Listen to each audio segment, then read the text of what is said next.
What's going on, y'all? It's your boy Alex. Make sure you like, make sure you subscribe. And I want to talk about why career women are losing in the dating field today. And you're not intimidating anybody. And I just had this conversation with one of my homegirls, so I'm going to use that to bridge into the message I want you ladies to really understand. Okay? So my homegirl called me out of nowhere. She's a project manager in software engineering. Okay? So she's 6 figures. She just brought her a new house, so she feel like she big bone. She feeling herself or whatever. She called me. She's like, Alex, men suck today. Like, I can't, this dating scene sucks. It stinks. Blah, blah, blah. I said, well, what do you feel like your biggest problem is? She says, my biggest problem is I intimidate men. See, I don't let you say simple stuff and just get away with it. I like to dig deep. Let's really get into this. So I said, you intimidate men. How do you intimidate men? You're 5'2", you weigh like 150 pounds, maybe, soaking wet. You know what I'm saying? It's like you're femininity, there's nothing intimidating about femininity. It's complete opposite of femininity to be intimidating. So how are you intimidating men? Now, I knew what she was talking about, but I wanted her to say it. And of course she did say it. She's like, well, I feel like I'm financially intimidating men. I said, what do you mean by that? She's like, well, I think they see my accomplishment, like my job, you know what I'm saying, in my house and how much money I make, and they feel like they can't keep up. Okay, so naturally I go, well, why don't you date a man who has a job title or makes money similar to you? Then you don't have to worry about that. And then that's when we got into the real nitty gritty. And this is why career women are losing out here, because she said, well, I don't really want to date men on my level. I said, well, why? Why not? She said, because most of the men on my level, they're usually players because they have all these options because, they have money. And these are the 2 reasons career women tend to lose. One, they don't want to compete. And that's what I said to her, right? That was part one of what I said. I'm like, so you don't want to compete? And she's like, well, it's not that I don't want to compete. It's just that, you have all those options and da-da-da and da-da. I'm like, what does the options matter? Like, everybody got options. Even the ugly broke dude going to still have more than one option of a woman to sleep with. So on some level, you're going to have to compete. And at the end of the day, you know what I'm saying? Y'all go on dating apps, you get 50 likes. You know what I'm saying? You go outside, 50 dudes holler at you. So we have to compete. So why can't you compete? So you're trying to avoid having to compete with other women and present something besides your job that makes you worth being kept by dating down. That's problem number 1. That's the same thing I tell you dudes to stop doing. And then let's get into problem number 2. And problem number 2, I said, what type of relationship are you looking for? Because the next thing she says, a lot of guys with money, they want their women to be like a housewife type. And I'm not the housewife type. And that's problem number 2. Listen, I keep telling career women, okay? There's a certain amount of masculinity you have to become successful in a dominant career field that's going to make you 6 figures. And by that, I mean, like, if you want to be a lawyer, if you want to be an accountant, if you want to be a doctor, if you want to be an engineer, okay, these super high paying jobs, there's other ones, I'm just giving you guys some example. There's a certain level of masculinity you have to have, and dog you have to fight to the top of that corporate ladder, to deal with all those emails and all these expectations every single day. To stay in school for 8 and 10 years, there's a certain level of dog and masculinity that you have to have, okay? That means it's going to take a super masculine man who has even more dog, okay, or even more drive to even make you want to get in your feminine. So you think that man gonna be in there loading laundry with you, cleaning the house with you, and splitting bills with you? Cause I told her straight up, I'm like, dudes like me, we don't care about your job. And then she's like, see, y'all want broke women. No, that's not why we say we don't care about your job. The reason I say I don't care about your job is because I'm sitting on a rooftop right now, downtown, recording videos on YouTube. I got my own whip and my bank account is fat. What the hell do I need your money for? This is like, well, we can be equal. We can split bills. I don't want to split bills. You know what you could do to help me? I work over 60 hours a week. You can help me by keeping the house clean, keeping the clothes clean, and making sure I have a hot meal when I come home. I probably eat a home-cooked meal like 2 times a week because I don't have time because I'm never in the house. I'm never in the house. I give myself 1 day off. Every other day I'm working.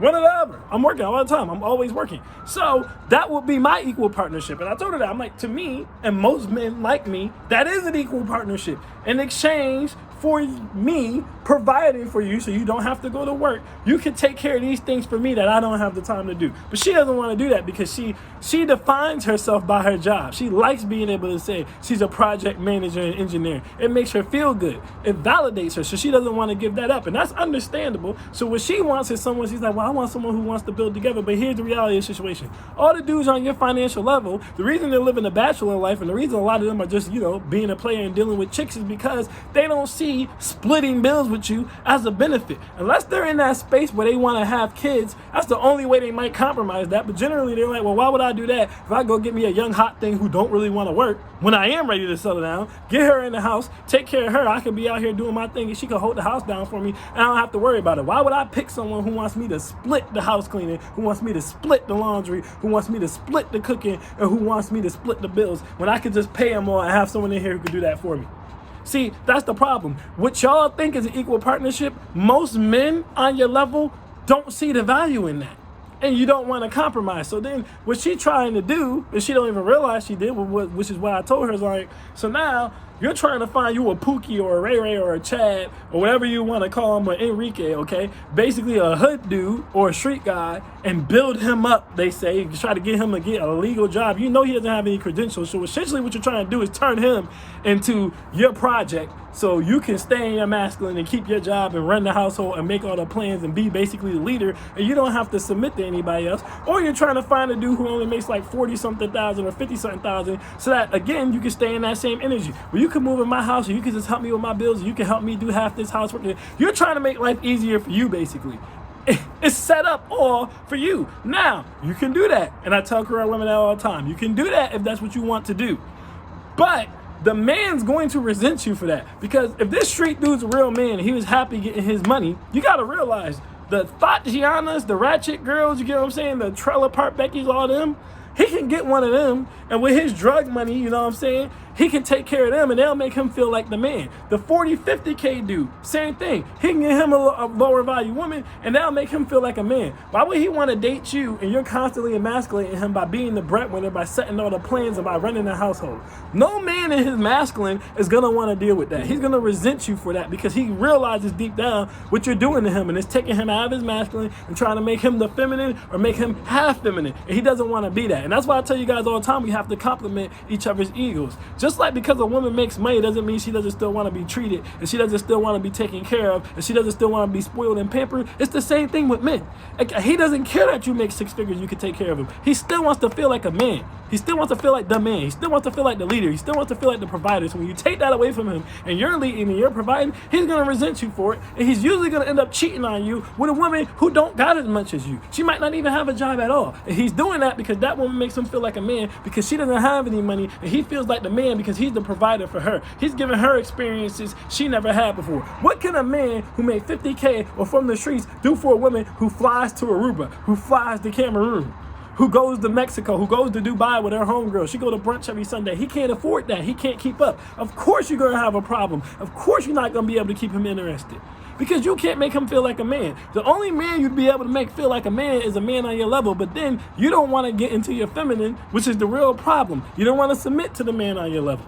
And you don't want to be competitive and get the other girls out of the paint and present something besides your career as a building block. So you come like a man, leading with your wallet, and then you're surprised when you have mental abuse problems, emotional abuse problems, and God forbid, but you might even have physical abuse problems. But when you take a man and you try to take him out of the element of being a man, okay, and you don't make him feel like a man, and you're not stroking his ego and making him feel like, yeah, daddy, is what you want, and he not feeling like a leader, and he not feeling like a protector, yeah, he's going to resent you, and you're going to have relationship problems. And that's the real reason career women are losing, because they don't want to compete for the man on their level, and they don't want to submit to the man on their level. So their game plan is, well, I'm going to get this man underneath me. And she even said it to me. She admitted, she's like, well, I figured if I move you into my place and I let you use my car and da-da-da-da-da, it'd make you stay. That's not going to make no man stay. We're not girls. A man wants to feel like the man. He wants to feel like he's providing, he's protecting, and he's leading. If you can't make him feel like that, he's going to leave, or he's going to cheat, or like I said, he's going to abuse you if you won't let him leave or cheat.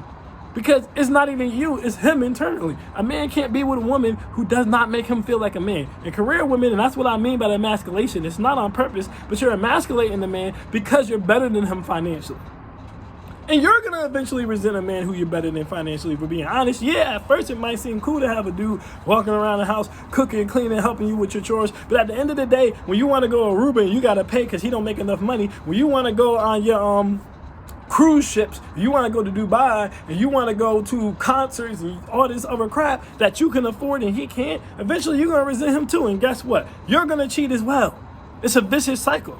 It's a vicious cycle. So at the end of the day, All right, if you can't dial up your masculinity to accomplish what you want to accomplish and then dial it down so that way you can have a man on your level and you can still feel like a woman, then your only other option is to date a feminine man. And either not cheat on him and resent him for being a feminine man because you ultimately want to lead anyway, or, I hate to say it, but you can get you a pet and it's just going to be you and your pet. This is why I teach loving yourself and being okay with loving yourself all the time. But the strategy of I'm going to take a man who doesn't make as much as me, or I'm going to take a dude out the streets and I'm going to present my money to him like a man and he's going to come in at 50-50 and he's going to help cook and help clean. He's not going to want to do that. He's not, and even if you don't charge him rent, you just want him to help cook and help clean the house and stuff and try to build him up. And you're trying to lead. Whenever you're trying to build a man up, you're taking leadership road, which is emasculating by default. That's not your job and that's not what you're supposed to do. So if he has any type of masculine in him, or if he's majority masculine, he's still trying to figure it out, like I said, he's going to resent you for that and he's going to leave. You can't do that. So you got to make a choice.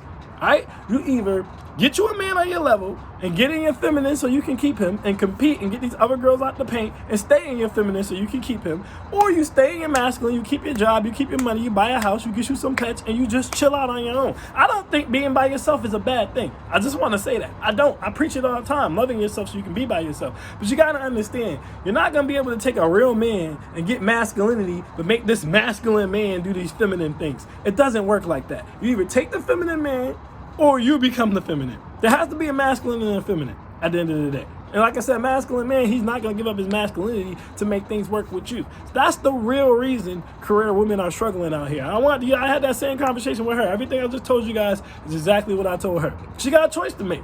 You know what I'm saying? She's like, well, I'd rather be alone than give up my career. I was like, okay, as long as that's really okay with you, then just do that. Because that's what you're going to have to do. If you don't want to compete for a man on your level, you're not going to be able to train a man who's not on your level to be your pet. It's not going to work like that. You can't mask masculinity. You can't hold masculinity up like that. So that's not going to work. So you're just going to have to be okay being alone. And there's nothing wrong with that. Like I said, I preach that all the time to men and women to be okay being alone. But that's the real reason career women are losing out here. That's my advice for you. I'm Alex and I'm out. Peace.